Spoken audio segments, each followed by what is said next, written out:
Hello everybody. आज जो topic हम कवर करने जा रहे हैं वो है अनफेयर ट्रेड प्रैक्टिसेस। इसमें हम देखेंगे कि इंडिया में और यूएस में अनफेयर ट्रेड प्रैक्टिसेस को लेकर क्या लॉज हैं। आर्टिकल 38 और आर्टिकल 39 ऑफ इंडियन कॉन्स्टिट्यूशन, जो कि directive principles of state policy का एक पार्ट है, ये जो आर्टिकल्स हैं ये इस बात को मैंडेटरी बनाते हैं कि जो स्टेट है वो डायरेक्ट करेगी उसकी पॉलिसी को कि जो ओनरशिप और कंट्रोल है कम्युनिटी के मटेरियल रिसोर्सेज का, उसे इस तरह से डिस्ट्रीब्यूट किया जाए कि सभी लोगों का भला हो सके। और जो इकोनॉमिक सिस्टम है वो कुछ इस तरह से काम ना करे कि वेल्थ एक जगह इकट्ठी हो जाए। Definition of unfair trade practice. Unfair trade practices अपने आप में काफ़ी सारे टॉर्ट्स को इंक्लूड करती है। ऐसा कोई भी एक्ट जो कि डिसेप्टिव होता है या फिर रॉन्गफुल होता है जिसकी वजह से किसी व्यक्ति को इकोनॉमिक इंजरी होती है तो उसे अनफेयर ट्रेड प्रैक्टिस कहा जाता है।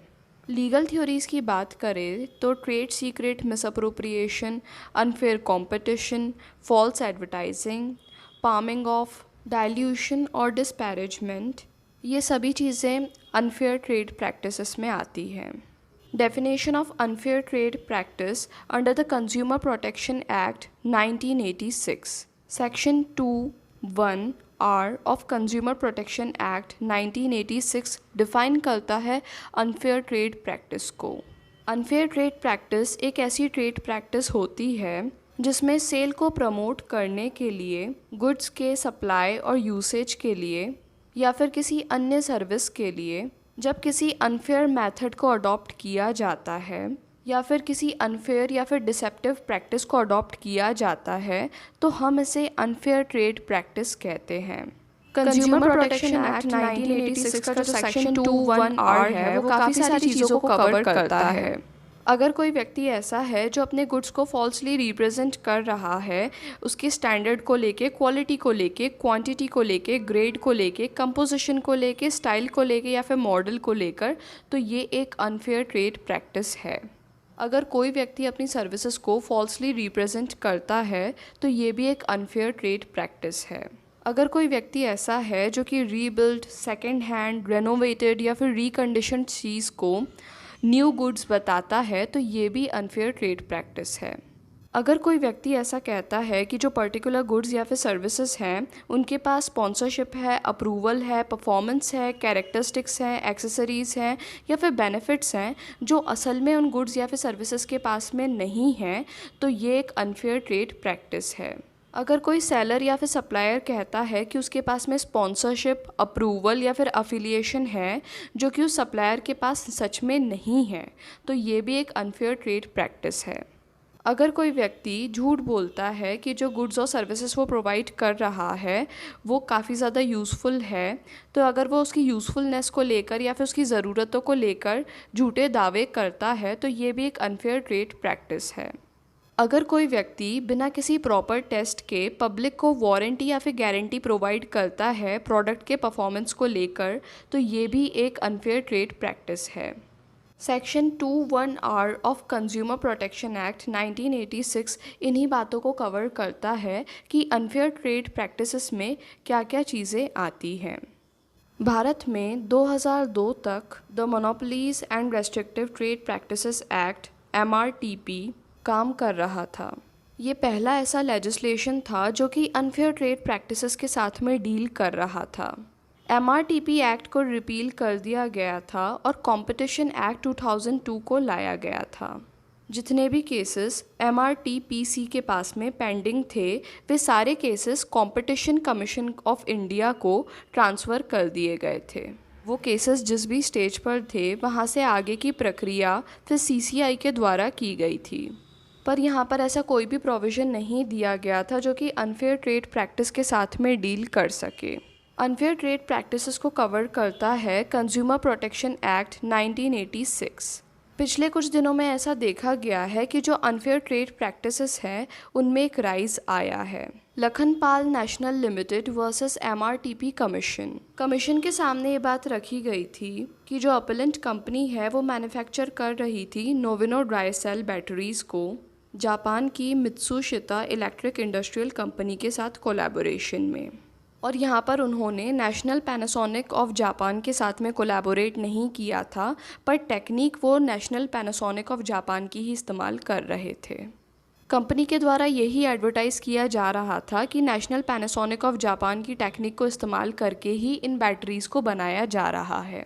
यहाँ पर ये बात साफ थी कि जो कंपनी थी वो नेशनल पैनासोनिक ऑफ जापान के नाम का फ़ायदा उठाते हुए जो कस्टमर्स हैं उन्हें मिसलीड कर रही थी।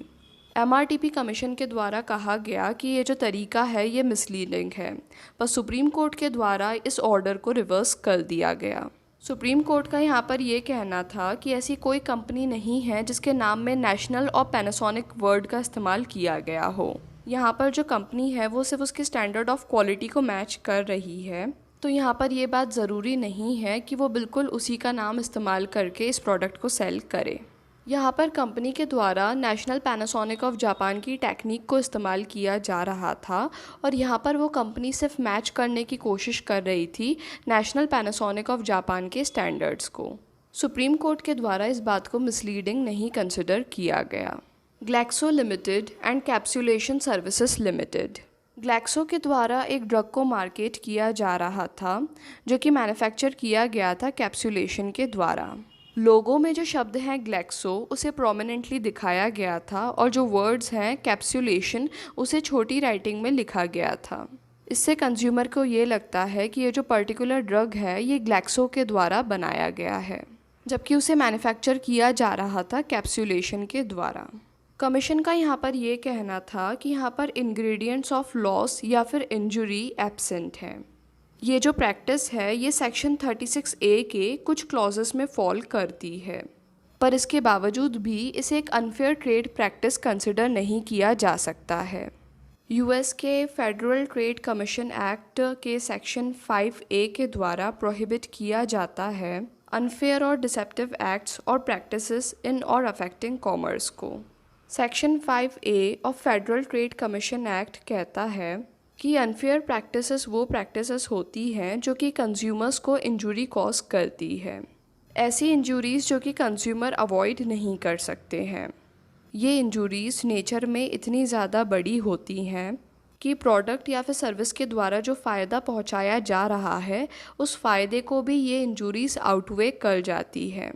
डिसेप्टिव प्रैक्टिसेस वे प्रैक्टिसेस होती हैं जिनमें जो सेलर है वो मिसरिप्रेजेंट करता है या फिर मिसलीड करता है कंज्यूमर को, और जहां मिसलीडिंग प्रैक्टिस सब्सटेंशियल होती है। फेडरल ट्रेड कमीशन FTC एक फेडरल एजेंसी है जो कि एनफोर्स करती है कंज्यूमर प्रोटेक्शन लॉस को। कंज्यूमर्स को जो अनफेयर ट्रेड प्रैक्टिसेस की वजह से नुकसान होता है उसके कॉम्पनसेशन के लिए वे सू कर सकते हैं कंपनी को। प्लेंटिव को यहाँ पर आवश्यकता नहीं होती है कि वो इंटेंशन को प्रूव करे, प्रैक्टिस का अनफेयर या फिर डिसेप्टिव होना ही काफ़ी होता है।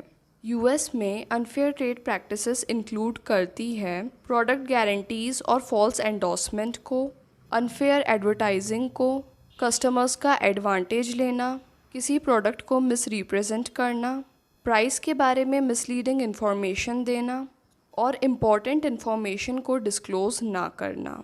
जहां एक तरफ हमारे पास कंज्यूमर प्रोटेक्शन एक्ट है अनफेयर ट्रेड प्रैक्टिसेस के लिए, वहीं US के पास में फेडरल ट्रेड कमीशन एक्ट है। अनफेयर ट्रेड प्रैक्टिसेस में जो भी बातें इंक्लूड होती हैं वो इंडिया में और US में ऑलमोस्ट सेम ही है।